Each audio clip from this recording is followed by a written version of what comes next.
a problem that I see in poetry is that you got a lot of people that I notice who use poetry as a way of like causing there to be a separation between those who have the skill of understanding it and those who do not.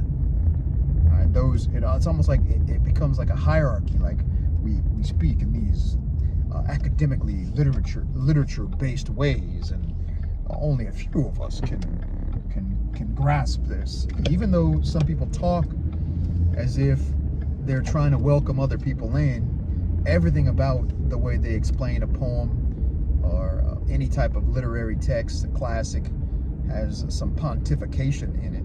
And I'm not by any means acting like I'm far beyond pontification. But the beauty ultimately of poetry in particular is that poetry is, especially in terms of writing, poetry is whatever you make it, right? You can know all the different literary forms, the sonnet, the haiku, whatever literary technique and device that you have at your disposal. You can know all that stuff. You can know how to implement all that stuff, or you don't have to know how to implement any of that stuff. You just start writing.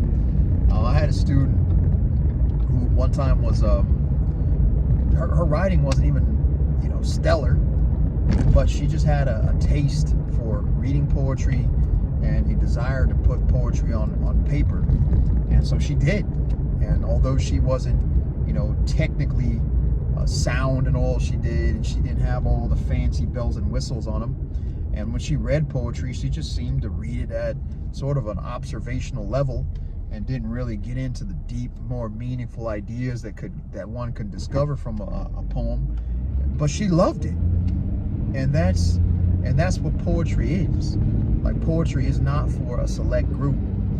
Poetry is for anyone and everyone, because it can be read and understood by anyone. You make sense of things however you want, and poetry can be written by anyone.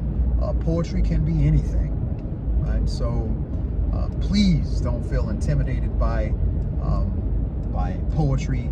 Please don't feel as if poetry is just for them and not for you, because poetry is what you make it. That's all I got for this one.